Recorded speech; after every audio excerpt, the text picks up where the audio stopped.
8-октябрга карата күндүн маанилүү жаңылыктары саламатсыздарбы?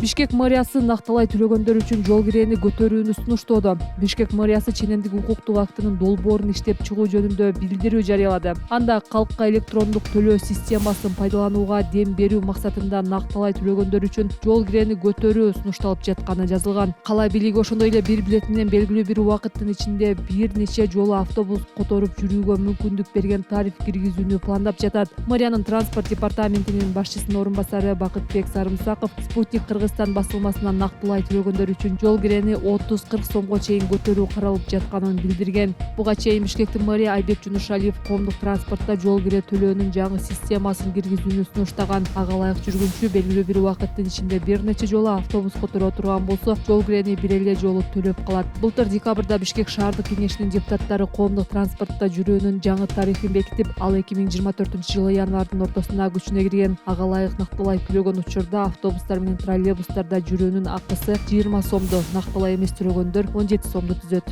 Башкы прокуратура тазалыкта 7 миллион сомдон ашык каражат мыйзамсыз коротулган. Бишкек шаардык прокуратурасы тазалык муниципалдык ишканасындагы текшерүүнүн жыйынтыгында кызмат абалынан кыянаттык пайдалануу жана ишенип берилген мүлктү коротуу же ыйгарып алуу беренелери боюнча кылмыш ишин козгоду. Прокуратуранын маалыматына ылайык текшерүү учурунда айрым кызматкерлерге 7 миллиондон ашык сомдук 134 тонна күйүүчү майлоочу майды мыйзамсыз берүү менен бюджеттик каражатты коротуу фактысы аныкталган. Ишкананын жооптуу кызмат адамдары кызмат абалынан пайдаланып, мамлекеттин кызыкчылыгына каршы келген жана өлкө мыйзамдарын одуно бузган аракеттерге барышкан. Алар ишкананын айрым кызматкерлери менен жеке унааларын кызматтык максатта пайдалануу жөнүндө формалдуу келишимдерди түзүп, күйүүчү майлоочу майды өздөрүнүн жана башка адамдардын кызыкчылыгына колдонушкан деп билдиришти прокуратурадан. Бул боюнча шаардык прокуратура тергөө иштерин баштады.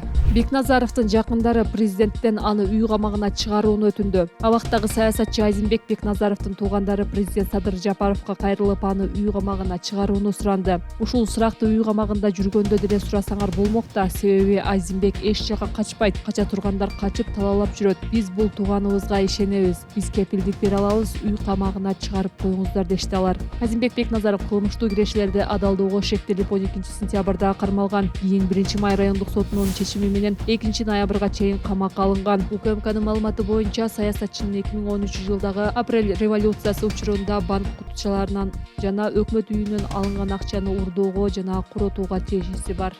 Олжобай Шакир 3 жылдык пробация менен эркиндикке чыкты. Бүгүн 8-октябрда жогорку сот жазуучу Олжобай Шакирди 3 жылдык пробация менен эркиндикке чыгарды. Анын жактоочусу Бакыт Автандил клубко сот айыптоолорду күчүндө калтырып, бирок эркинен ажыратуу өкүмүн 3 жылдык пробациялык көзөмөлгө алмаштырганын айтты. Жогорку сот жазуучуну 5 жылга эркинен ажыраткан, мурдагы сот өкүмдөрүн өзгөрткөндүктөн ал 10 күн ичинде абактан бошотулат. Шакир 2023-жылы августта камалган. УКМК ал социалдык түйүндөгү барагында бийлик өкүлдөрүнүн мыйзамдуу талаптарына активдүү баш ийбөөгө жана массалык башаламандыкка чакырууну камтыган чагымчыл мүнөздөгү билдирүүлөрдү жарыялаганын билдирген. Кармалганга чейин жазуучу Facebook барагында Өзбекстанга Ысык көлдөгү 4 пансионатты берүү боюнча митинг өткөрүү ниетин билдирген.